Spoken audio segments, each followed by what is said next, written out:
Hi, I'm Scott Rocknak, and this is an HH66, currently the flagship of Hudson Yachts. The HH66 is an all-carbon fiber constructed multiple helm performance catamaran with a proven track record of a Morelli and Melvin Boat of the Year design. It's a race-winning yacht with extended cruising capabilities.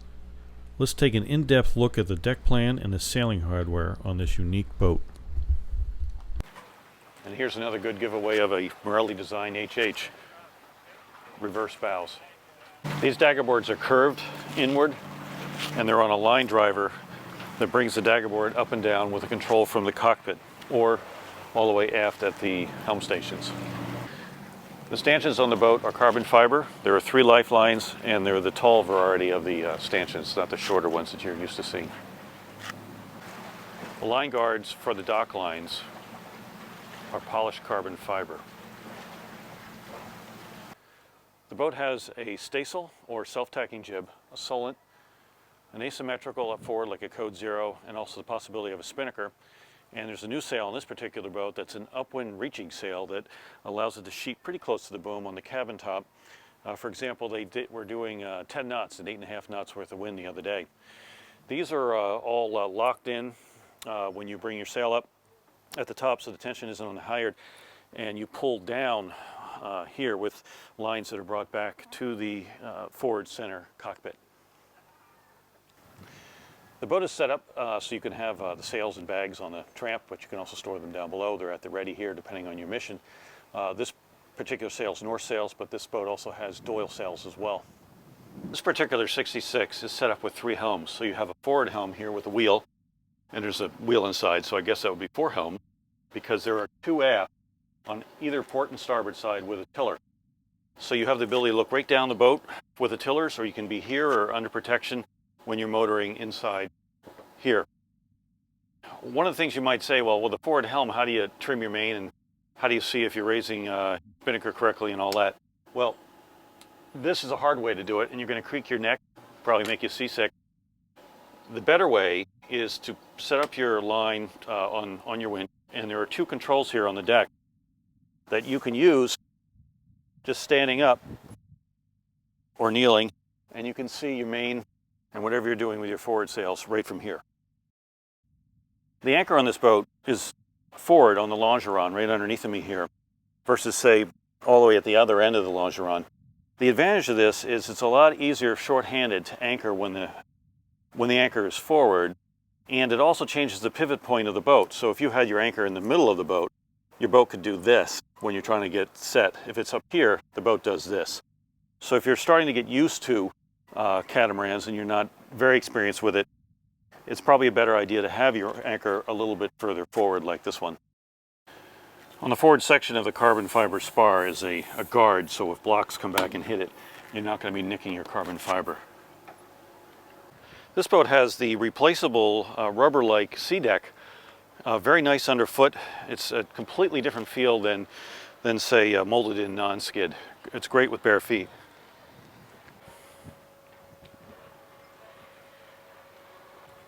The martingale on the boat is all carbon fiber, and directly underneath is where the anchor roller is. Just on the port side alone are 12 Soliband 125 watt solar panels, and they all have a rubberized non-skid on top. But even with this many panels on either side of the boat, you still have the sea deck, and you can still lie down here if you're at anchor and you want to just do sunbathing. If you try to lie on these, they're going to be a little bit hot because they're dark solar panels. Getting off the coach roof is pretty straightforward. There's a little place where my right foot is that you can put your foot on, so you don't have to make the big jump. The sail cover is integrated into the lazy jacks here, and there's one center zipper that you just pull it all the way down, tuck your sail cover in, and up goes your sail.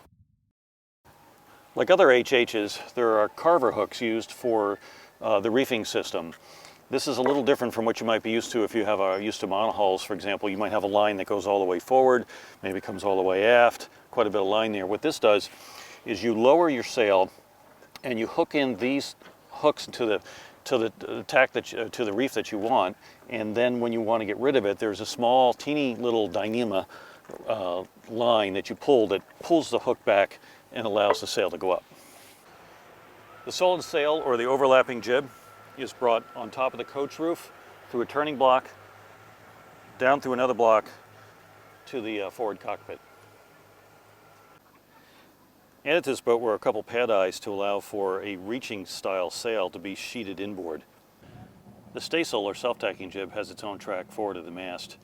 And of course that only has one sheet, and that's controlled through this block here. On the 66, the forward locker is cavernous. In fact, this can become a crew cabin with a head, berth, and a sink. Good if you're going to be doing some sort of charter work or just have a lot of people on board. But right now all the lines are in here, the spare sails, the scuba gear, a bunch of Tupperware cases, things like that, fishing poles, all fit in here really easily. In fact, you could probably put a motorcycle in here. 4 forward lockers here. There's a shallow one that's great for a fortress anchor folded, which is in there now, some electrical cords. This is your chain locker with your windlass, and your rode is also in here that's attached to the chain. There's a captive winch in here, a little bit of additional storage. And over here is a 12 kW Fisher Panda generator in this particular boat. The starboard forward locker is a mirror image of the other side. This has quite a bit of storage. This particular one has the spare rudders, and it has a bunk bed set up, a staircase, and a lot of other additional storage. This is the view you would have at the center helm after the mast. So you can clearly see both your bows, see your entire trampoline, see your roller furlers, and of course all your controls are right here in front of you. There are 3 Harken 990 series winches here. They're 3-speed. There are 2 switches on the floor, one for 2nd speed, one for 1st and 3rd, and you control between 1st and 3rd with these buttons here. And because 1st and 3rd are on the same switch, you tend not to use the self-tailer on these as a safety, because if someone were just to lean on this and talk and then you forgot and you hit 1st gear thinking that it was going to be 1st gear and it's actually 3rd, you can just really pull something down. So this is a safety for that. You can use this, but you just have to be aware that this has to be in the proper position. There is a winch kill button, and there are winch kill buttons throughout the boat. So if you hit this, all the winches stop, all of them, and then there's a reset button that you go and flip if you did that. In addition to the foot controls, you have traveler controls, jib in, jib out, main in, main out, dump switches here as well. And there's your switches on the floor. This wheel is mechanically attached to the wheel behind it in the salon. It's comfortable to stand here like this and be able to reach all your controls. You also have steps on either side, so if you need to get to the side of the boat quickly, you can just go right up. The boat has double doors.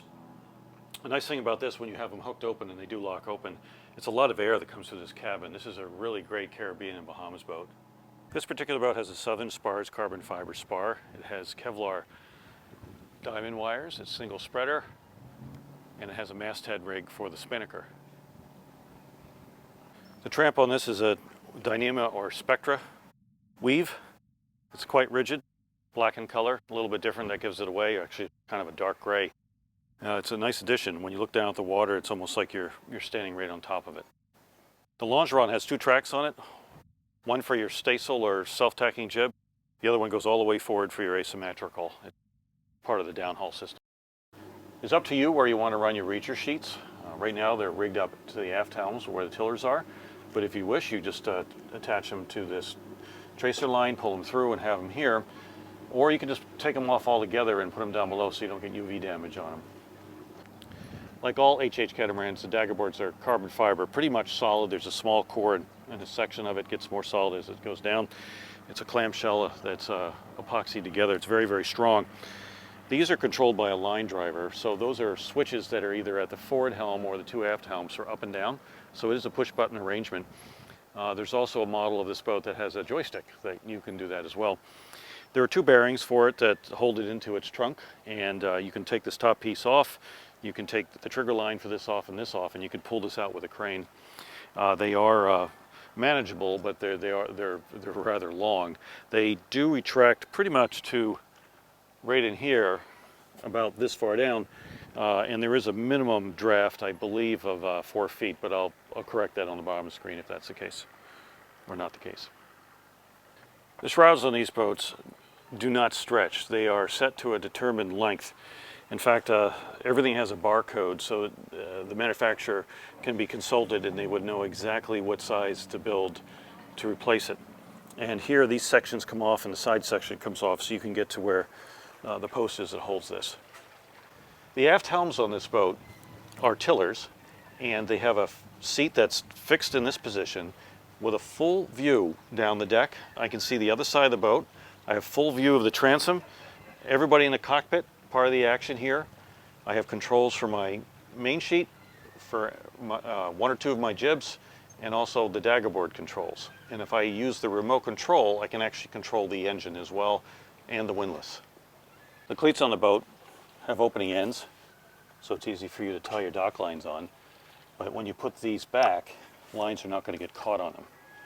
This is the midship cleat, which is a pretty important cleat, being able to tie the center of the boat off right off the bat. To get up on the salon roof, there are steps. Pretty easy to do. The hatches are all outboard, so you can walk by them without having to step on the hatch. They all have a very good ram effect for letting air down in the forward cabin or the heads, or even the aft cabin, so you don't always have to have the air conditioning turned on. When I want the tiller to be out of the way, it just lifts straight up. I could also sail the boat, not sitting in a chair, of course.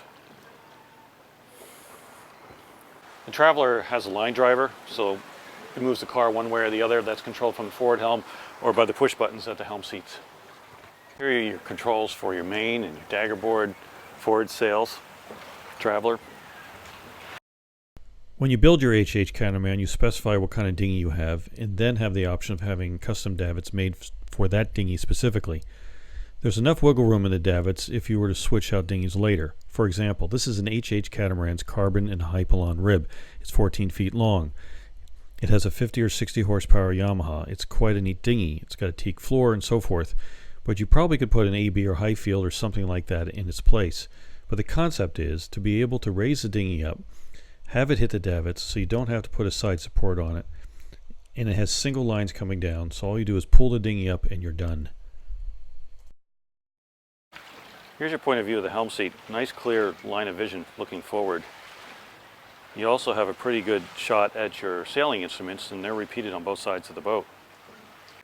The swim platform on this boat is rather large. You could easily put 3 scuba divers here. You get a lot of space right here on the side and aft, but you also have a small step. So if you're coming off a dock like here and you have a bunch of groceries, you can just jump right on board. The boat also has a ladder on the starboard side. It's your option if you want one on the port side too, and I think that's probably a good idea. It has a cover on it, and you can pick the cover up, and there's a ladder here that comes in, and then you dump it overboard. Now the important thing is about this ladder is it's a 4-rung ladder. They used to be called pontoon boat ladders. The 3-rung ladders, the problem is when you're in the water, only your head is above the water, and you have to put your knee up in your face in order to get on that 3rd step. With a 4-rung ladder, you can have your knee almost like I have it here. And that's important if you're tired, but it's also important if you've got a fin on. You can put one fin through here and get up on the boat. The other thing is if you fell overboard and you had to do a self-rescue, you can actually, I don't leave this locked, but even if it were, you can turn it. You can come up to the boat, push this up, grab a hold of this handle here, get yourself situated, grab the ladder, flip it up, and it goes in the water with all 4 rungs, and then you're back on board.